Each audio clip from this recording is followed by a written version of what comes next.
नमस्कार। भारतीय रेलवे तरफरु एक बहुत बड़ खबर आसीछि। आसंतु जानिबा 2026 रे आसुथिबा एही विशाल निजुक्ति विषय रे सबु किछि। जदि गोटे भल सरकारी चाकरी खोजुछंती ताहेले आगुकु जहा कहिबी टिके ध्यान देई सुनंतु। एहा बहुत कामरे आसीपारे। संख्याटा देखंतु 11,127। एटा किछि छोटो मोटो सुजोग नुहे भाई। भारतीय रेलबाई रे एते सबु पदवी खाली पड़िछि। एमिति सुजोग को किए बाहा छड़ा करिवो कोहंतु। तेबे चालंतु मुख्य कथा ऊपर को आसीबा। पोस्टर ना होउछि असिस्टेंट लोको पायलट। पदवी अछि 11,000 रु भी अधिक।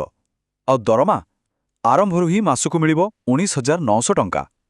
आवेदन करिबा पई समय मिलिबो 2026 मसिया मे 15 तारिख रु जून 14 तारिख आए।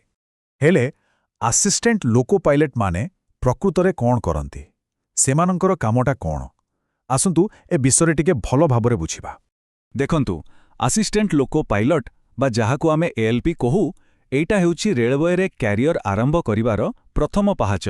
सेमानंकर मुख्य काम हेला ट्रेन रो मेन ड्राइवरंकु सबु कामरे सहाय्य करिबा।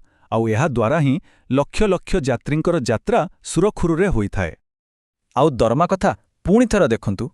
आरंभरु ही मासकु 19,900 टंका। गोटे करियर आरंभ करिबा पई एहा बहुत भल। हेले कथा एतिकिरे सरिनी। एइटा होछि केवल बेसिक दरमा।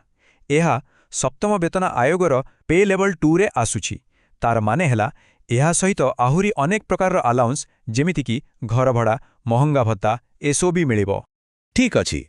तेबे एबे सबुठु जरूरी कथा, एही पदवी पाए आवेदन करिबा को हेले योग्यता कोन दरकार?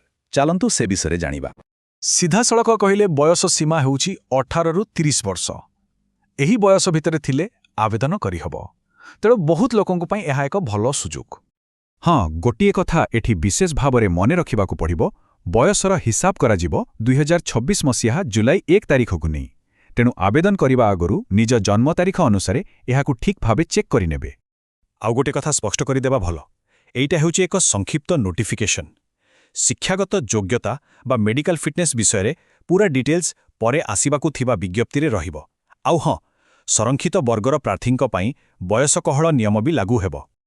तेबे जदि योग्यता अछि ताहले आगकु कोन? परवर्ती काम हेला अप्लाई करिबा। आसंतु देखिबा एही प्रोसेसटा केमिति काम करे। ए प्रक्रियाटा बहुत सहज। मात्र 4टा स्टेप। प्रथमे ऑफिशियल वेबसाइट rrbapply.gov.in को जीवाकु परिबा। 2 नंबर स्टेप निज आधार डिटेल्स सबु ठीक अछि कि नाही देखिनेबे। तापरे ऑनलाइन एप्लीकेशन फॉर्म को भलो भावे पूरण करिवे। और शेषरे लास्ट डेट आसीबा आगुरु फॉर्मटा को सबमिट कर देबे। बस एतिकी। आसंतु एबे गोटे बहुत जरूरी टिप विषय कथा हेबा। एइटा मने रखिले आवेदन करिबा बेले कोनोसी असुविधा हेबनी। हेले एइटा एते जरूरी काहे की? कारण हेउछि जेउ एप्लीकेशन गुडी को आधार सह वेरीफाई होई नथिबो सेगुडुकु बहुत कड़ाकड़ी भाबे जांच करा जिवो। एथिपई कामरे अजथा विलंब होई पारे। देखंतु नियमटी एकदम स्पष्ट भाबरे कहूछि आधार रे थिबा नाम एवं जन्म तारीख 10म श्रेणी पास सर्टिफिकेट सहित 100% मेल खाइबा उचित। एहार माने हेला नार बनान हेउ कि जन्म तारीख सबु किछि एकदम समान हेबा दरकार। तेणु आवेदन करिबा आगरु 2टा काम निश्चय करिनेबे। प्रथम ना आउ जन्म तारीख 10म क्लास सर्टिफिकेट सहित मिसुछि कि नाही ताहा भल्ल भावे देखि नियंतु। आउ द्वितीय काम हला आधार कार्ड रे निजर लेटेस्ट फोटो आउ बायोमेट्रिक्स माने अंगूठी छाप आउ आखिरा स्कैन ए सबु को अपडेट कर दियंतु। ठीक अछि।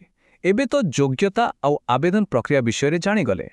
आसंतु एबे सबुटु गुरुत्वपूर्ण कथा माने इंपोर्टेंट डेट्स उपरे नजर पकेबा। एही 2टा तारीख को भल भाबरे मने रखंतु। ऑनलाइन एप्लीकेशन आरंभ हेउछि मे मास 15 तारिख 2026 रे। आउ आवेदन करिवार शेष तारीख होउछि जून मास 14 तारिख 2026। पुणी थरे कहि रखुछि लास्ट डेट हेउछि जून 14 2026 राति 11:59 पर्यंत। परामर्श रहिबो शेष मुहूर्त को अपेक्षा न करी जेते शीघ्र पारिबे आवेदन करदेबे। तेबे आउ डेरी काहेकि? भारतीय रेलबाई रे एक दमदार कैरियर पई निजको प्रस्तुत करंतु। एमिति एक सुवर्ण सुजोग को बिल्कुल हातछड़ा करंतुनी। आजिटु ही प्रस्तुति आरंभ करि दियंतु।